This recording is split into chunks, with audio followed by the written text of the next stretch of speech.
I'm doing a testimony for Dr. Dennis Shepherd of the Rescue Dentist in Whangarei. Now, the reason I'm doing this testimony is threefold. First, his level of expertise, the quality of service. I have a particularly serious problem with gagging that he was able to deal with very easily. Secondly, the use of technology that he used was exquisite. Never seen it in dentists before, even visiting top dentists in London.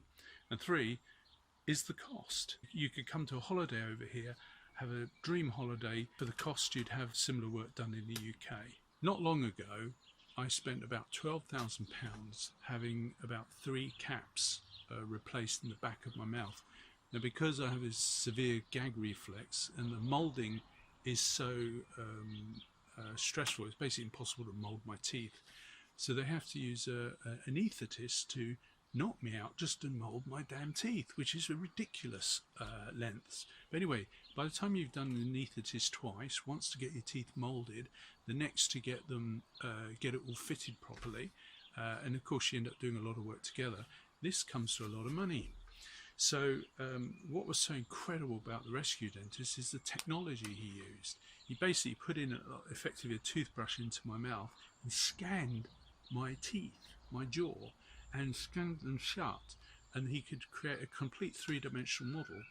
And then he used this amazing milling machine where he could mill out a perfect cap. You see, here's one here. So he fitted it, and it fitted perfect first time. Nothing wrong with it at all, no adjustments needed. He managed to fill it in so it fitted the tooth the right amount next to it, and he gave me a spare. So if for any reason I lose this, I can go to a local dentist in London or wherever I am at the time and have this fitted. It's just amazing. The dentist Dennis, a genius with who can work with difficult patients like myself. Explain, Dennis, what is this? This is amazing. You've taken 30 scans a second of your bottom teeth, yeah, your top teeth, and it's made a 3D model in the computer, yeah, of the bottom and, yeah, the top, and, yeah, now it's just measuring them up against the two together. And it's going to calculate how big the cap needs to be. Yes. So that you can cut it out of a ceramic block with a milling machine. Yeah. That is just extraordinary. You show, and that's the scanning head. So instead of having to mould all your teeth, that's incredible. That is absolutely incredible. It's actually that poster on the wall is what this whole thing is. It's one visit dentistry basically, but in your case it's going to be 2 visits. Yeah. Thank you very much, sir. So what I'm going to do is I'm going to zoom it up, and I'm going to come along and I'm just going to pick up these edges which are wrong, and I'll just come along and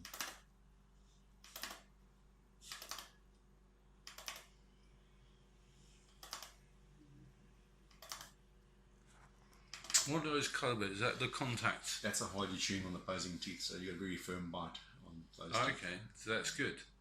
It is, yeah. Because that's a bit that's really hard to tell, isn't it, for most dentists? Yes. So now I'm just going to change the angle so I can see that moves around. It's extraordinary. You can even turn around, look that's on what the inside of my jaw looks like. Yeah, so we do sometimes cheat and come back and do this and just work directly on the inside of it.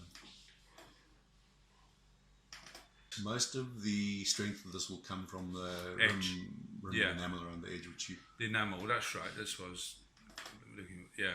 So you got to tell the machine that's where the enamel is. That's right. It's not over there halfway through the gum. And then so this is very advanced, what you call OCR, optical recognition. That's it. Software. Because it's now going through and going, that's what a letter. Oh my God. So now it's busy calculating your tooth. I got that on video. Just boom, and that's the right shape and size. Or is it still trying to work it out? No. And the bite mark. Look at that. So now I need to give it this information. So that's my new cap. Yeah, I've just got to adjust it a bit. So now what we'll do is we will edit it. And when you put these in, do you find they fit perfectly? Yep. Each time? Is that good? Yeah. Because usually when they do one from the lab, they stick it in, and there's always quite a bit of adjusting to do. So that's the actual cap on its own now. Yep. Now I need to adjust it a bit because it doesn't fit against the tooth next door. Did you see that? If I go low, there's a bit of a space on there. Oh, so you're going to fill that gap in? Yes.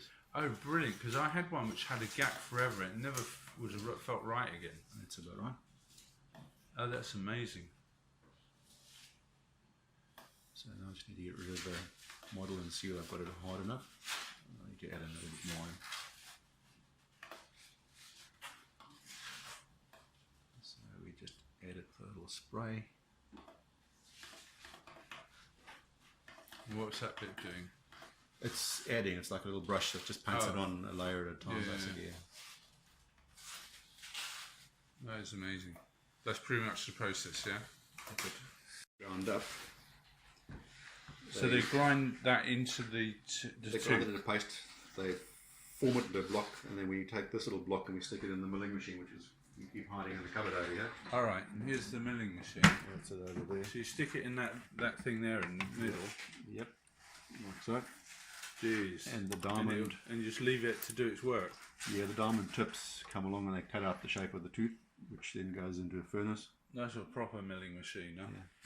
Yeah. That controls the depth, and that controls the rotation. Yeah. Extraordinary.